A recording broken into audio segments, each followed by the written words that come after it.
Good evening. Welcome to our first annual student panel. We will revisit this as frequently as it is informative.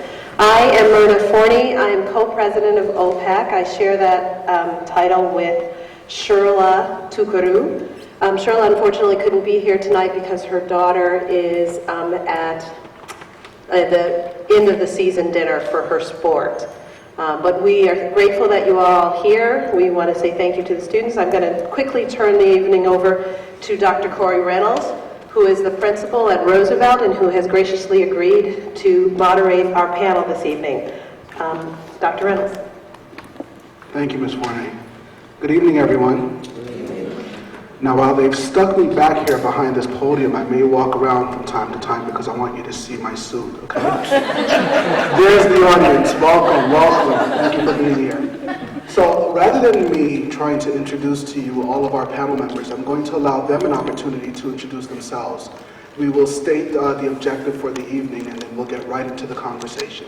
So we'll start here, and we'll work our way around the table. We're going to ask you to please give us your name and the current grade in which you are, and we'll pass it on to the next person. Please use the mics and pass the mic around. We have 3 available microphones on the table. Hi everyone, my name is Porter Clemens and I'm a senior. Hi everyone, my name is Tendai Nayoni and I'm in 9th grade. My name is Anita Banta and I'm in 9th grade. I'm Milani Banta and I graduated last year. Hi, my name is Brian Dockery and I'm in 9th grade. My name is Mackenzie Boatman and I'm in 10th grade. Hi, my name is Kai Jordan and I'm in 12th grade. Hi, my name is Samara Davis and I'm in 11th grade. Hi, my name is Naira Osborne and I'm a senior. My name is Haiken Perry, I'm in 9th grade. My name is Tijane Francis and I'm in 11th grade.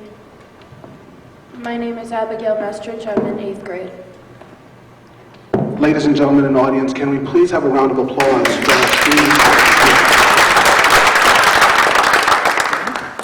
It is not often that we allow our students an opportunity to have voice in open forums such as this. And we really need to be respectful of their thoughts. We need to be respectful of the ideas that they're going to share. And we ask that the audience members please receive the information as opinions and points of perspective. For our students, we want to thank you for representing the students here at Ossining School District and for being brave enough and for being secure enough to come and share your thoughts with us. So tonight we're really going to attend to the way our curriculum here in the Ossining schools really pay attention to our culture. And when we say our culture, we're talking about the cultures of all of the students who make up our student body here in Roosevelt School. We want to get the perspective of our students here. We want to understand how it is that they feel the curriculum is really supporting the cultures that are represented by all of the students, but we also want to get a sense of what we can do to improve our learning, to make sure it's more culturally relevant, and to make sure that we are really attending to the needs of the student in a manner that is befitting of their cultural backgrounds and keeping in context and in contact with the state-educated, mandated curriculum that we are supposed to develop and to deliver. So with that being said, the students have in front of them a prepared list of questions, and I want to warn them that we may not be going in the order of the questions. Tonight will be a conversation. I will start by asking students questions. Any other student who feels they have an insight or would like to add on to what somebody said, please feel free to do so. We ask that you're respectful of everyone, and then we'll even turn it over to the audience. You can raise your hand and ask to be acknowledged, and you can actually offer your information or your perspective to what we're speaking on. Does everybody understand our purpose for tonight? Yeah. Are there any questions? So this is not the Republican debate. We're going to have open dialogue where we are respectful of one another and everyone who will be watching this at a later date. So I'd like to start off by asking our students, do you believe that the teachers are able, no, let me start differently. Do you think that the current curriculum as it is being delivered in your classroom reflects everyone culturally, most specifically from your perspective? Do you believe that the curriculum that's being delivered in your classroom reflects you culturally? Is there anyone who would like to start? And if you don't raise your hand, I will be calling on a name. Okay, so I'm going to randomly point to a name. Are you ready? Okay. So our first person is going to be Brian. Brian, how do you feel about the curriculum as it's represented in your classroom, and does it reflect you culturally? And can you please provide some examples to back up your answer? I think that it does reflect us culturally. Like in social studies and ELA, in ELA we'll read stories that come from different cultures, such as in my ELA class we're reading an Italian story, and in past years we've read stories about African Americans. And in social studies, we do go over the history of African Americans. However, overall, in all the different classes, we don't really focus on it as much. And I think it's more of a delicate topic that people are afraid to go to. I like how you ended that comment. You think it's a delicate topic that people are afraid to go to. Would anybody like to respond to that?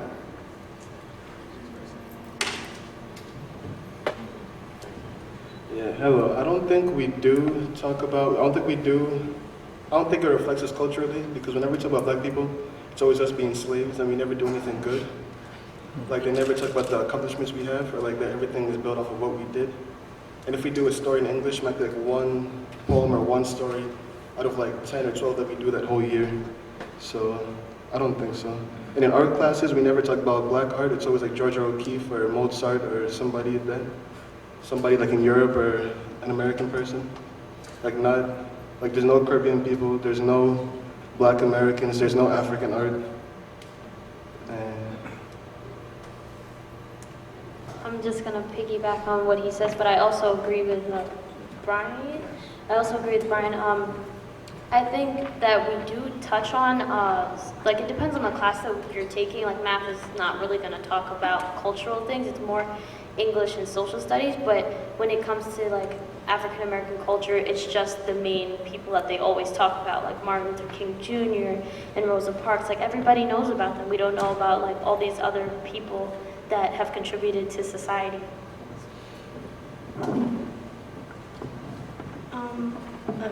Last month was, I think, the Hispanic Heritage Month, and every day, maybe not every day, but mostly every day, they would do some announcement about Latin Americans and all their like culture and all the stuff they've done, and it would have like a huge table outside and stuff. But I feel like when it comes to like February, the Black History Month, they'll do one thing in the library and that's it. They won't talk about it much. They'll just not talk about it. I remember like in Global when I was in 10th grade, in Global, we would talk about Black History Month or Black History, not in the month. And when the month came, we would speak about Spanish people. But it's like, why won't we talk about the topic much? And I think that was.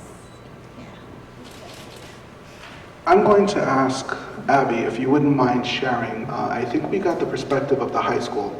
Abby, as a representative from the middle school, how do you feel about that? Do you think that more is done during certain celebrations or during certain cultural celebrations than in others? Well, I don't know. I don't think that we did much about Hispanic Heritage Month either in our school. But yeah, I believe we touch more on Hispanic or European topics than we do African. I mean, even the languages, they don't ever really talk about some of the languages that they learn in Africa. Some of the languages that you will learn will be Spanish, Italian, American Sign Language, I can't remember, French, all those languages, but there's no other languages that will touch upon the other cultures. And I believe that they're just trying to get the simpler languages, mostly because of the fact that not a lot of people know the languages of multiple other cultures, but it doesn't really touch upon those cultures as well.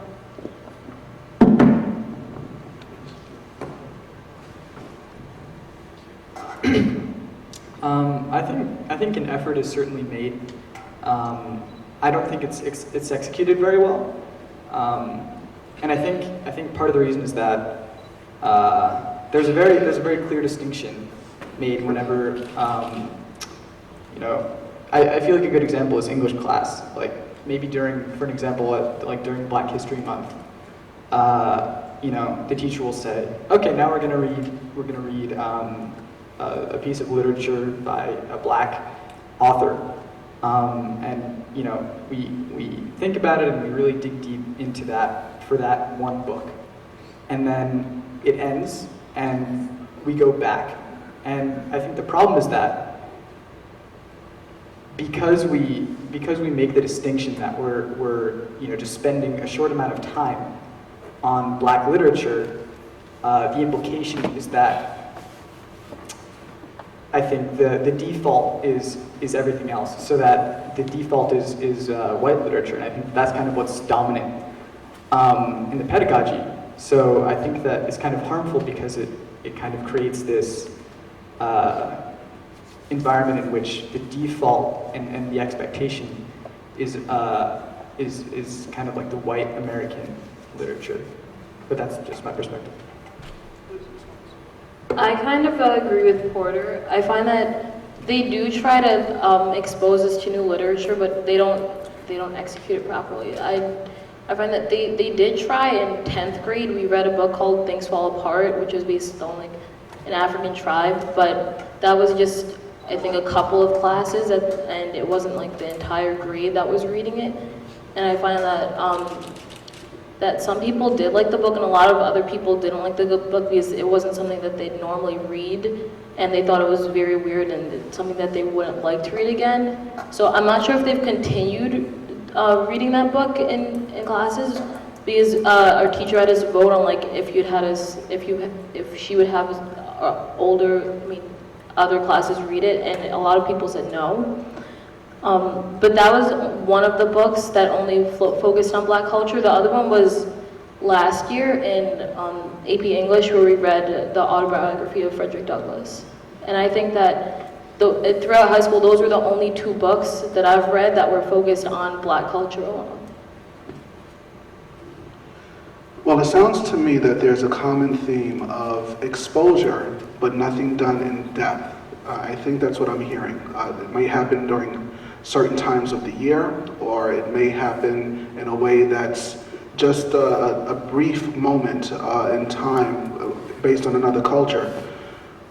In your opinion, what do you think teachers can do in order to make the curriculum more relevant to you culturally? So other than just introducing something during Black History Month or during Hispanic Heritage Month, what is it that the teachers can do to connect it more closely to you in terms of your culture?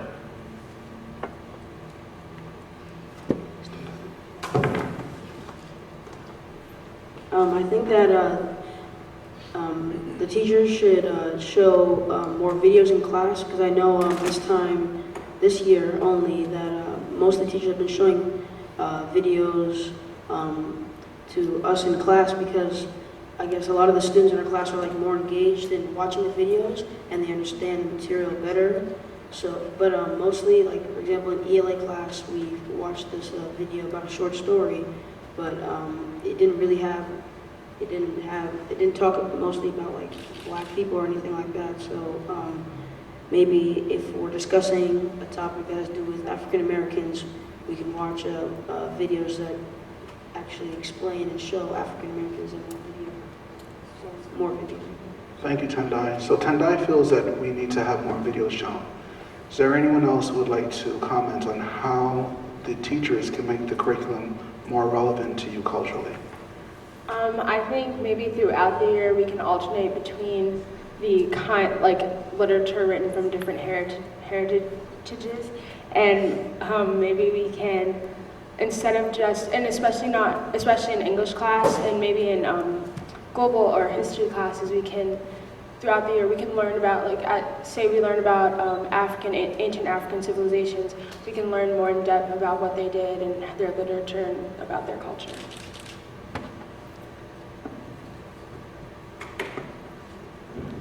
I think that maybe like in English instead of, because we read a lot of books written by white people that are just basically focused on white culture, like the Scarlet Letter or something. I think that maybe we can incorporate different books written by other races that books written by other races incorporated into like the curriculum that you need to do every year. Like, because I know that for certain classes you have to read certain books, like you have to read Of Mice and Men. So maybe we can incorporate books that are written by Black people that you have to read also. Yeah, I agree with them. Like, if we stop exoticizing anything ethnic and try and normalize it and make it like part of everyday school, then it'll blend better.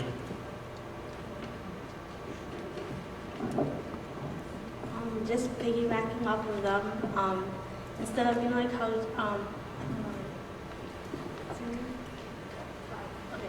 how, she said that they had to vote to read the certain book and stuff. Instead of letting the students choose, I think it should just be the teachers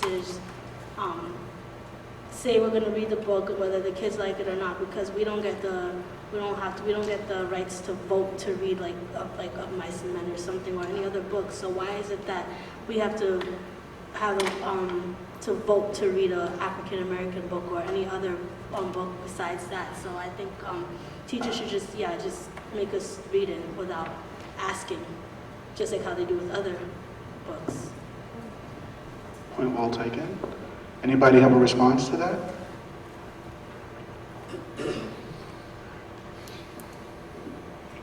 Now, this is interactive, so audience members, please chime in if you have anything that you would like to share about anything that the students are saying. Ms. Gotta give her Warner, the mic, please. you have to come to the mic and you have to be on camera. Don't let that shy you away, though.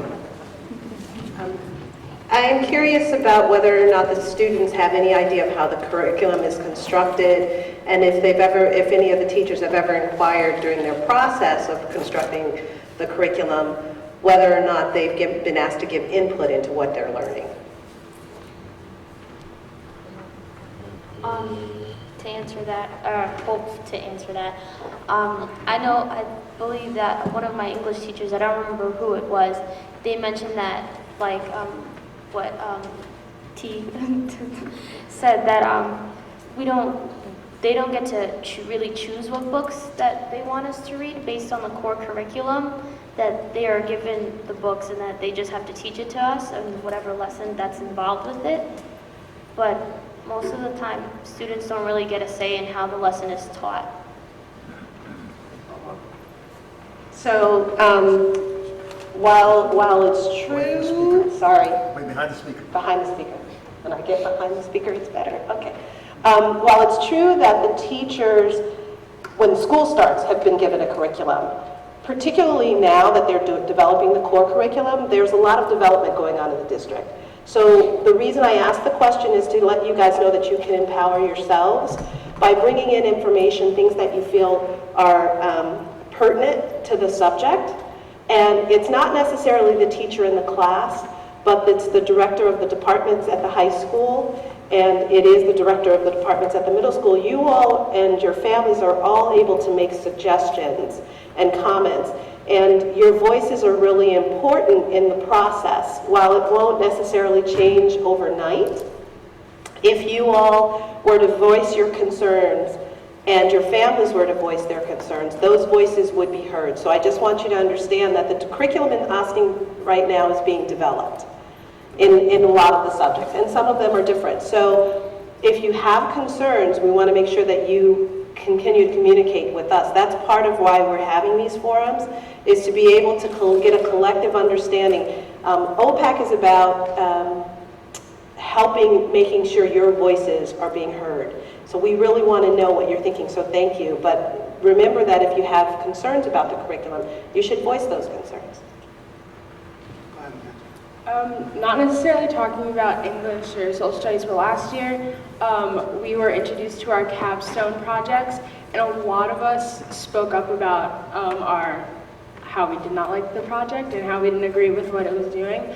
But our teachers were like, well, you guys can't really do anything, nothing's going to change, they already have this set in mind. And even though the project wasn't organized very well, like we started in the middle of the year, we still do it now, and it wasn't organized well, and we all spoke up, but we weren't listened to.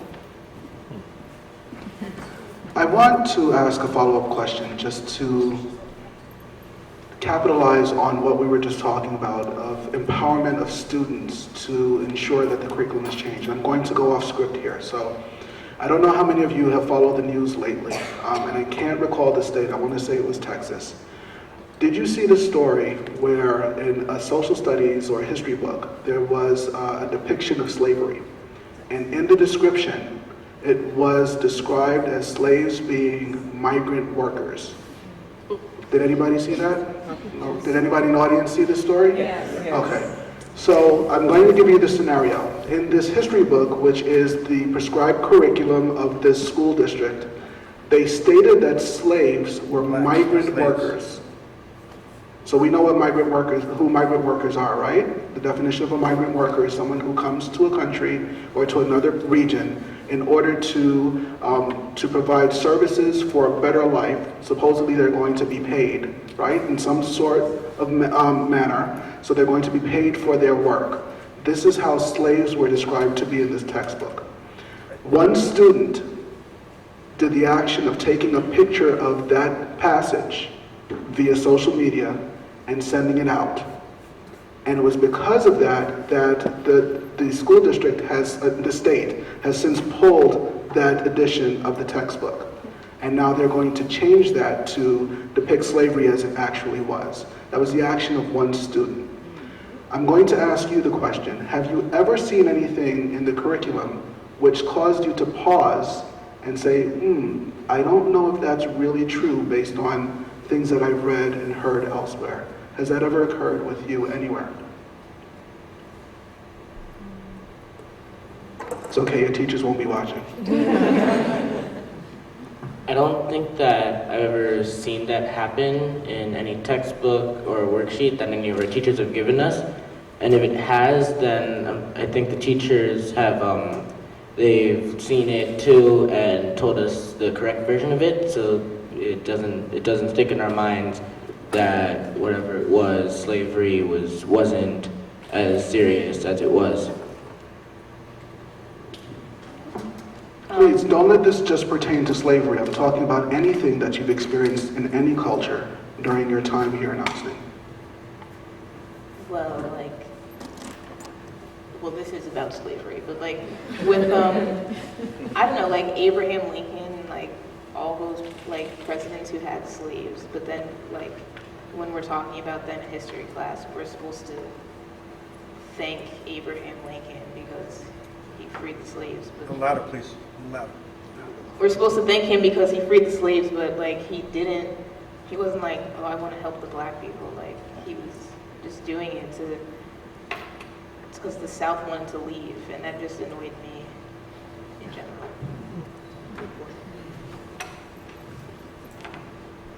Yeah, and another thing, this also has to do with history. Two things actually. The first one, I think we touched on this last year, but in the global history class, which is a required course, I took it 9th grade. It's called global history, so it's supposed to be about the history of all these places in the world. And there's a unit on Africa called Mali, Ghana, Shanghai, and it's literally one slide is pretty much the entire unit, and the only words on the slide are gold, salt, and ivory, because the only thing you have to know for that unit is that the states of Mali, Ghana, and Shanghai traded in gold, salt, and ivory, and you memorize that as a freshman, and you see it on the test. There's one question on the test out of 50 questions, and you pick gold, salt, and ivory, and that's it. So, that wasn't anything as explicit as the example that he gave us earlier, but I thought that was I mean, not necessarily disturbing, but I think there was something wrong with that because it was kind of like summing up, you know, it was kind of like, I guess, diminishing the importance of an entire civilization into 3 words, which is, I think, there's something wrong with that. And then that's global history. And then in American history, I think this is less the case in my experience in the high school, but definitely in middle school and in prior years of history, specifically American history.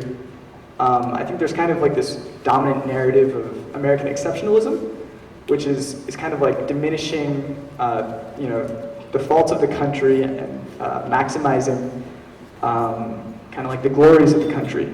And again, what that means is not necessarily projecting mistruths as much as kind of diminishing atrocities in the name of kind of teaching a better image to the youth. And I think those are 2 cases of things that should be done differently in teaching history. Thank you for that point. It's very strong. Someone want to respond? I do agree, but last year when I took global history, we were allowed to have like about the Abraham Lincoln, no, not Abraham Lincoln. Oh no, it was in 8th grade in U.S. history. We were allowed to have discussions about our position on what we thought about Abraham Lincoln and what his role was and how he affected society. So I think I agree with so I think we should be able to have discussions about our views and on what we're learning. Mackenzie, it leads into another question that I have. So during classroom conversations of U.S. current affairs or history, how are racial topics discussed? And a follow-up to that, do you think that there are opportunities for free expression of your opinions about how those are delivered?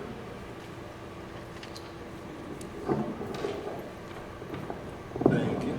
Yeah, they're not talked about like in the same group. They're kind of like anything racial is put in like the other category. Like there's history, and there's like black history. There's history, then there's Hispanic history. And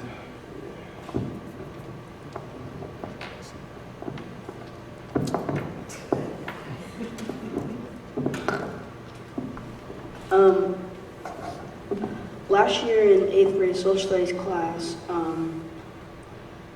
since there were a lot of racial topics that were being discussed in the news last year, my social studies class, sometimes in the beginning of class, we would discuss, the whole class would have a huge discussion about what was happening. One of the most important topics we talked about was the shooting of Michael Brown. And a lot of people wanted the officer, I researched it, and they said that the officer wasn't charged with really anything, and I think a lot of people in my class wanted something to, I guess, a more severe punishment for the officer, because they didn't feel like they punished him enough.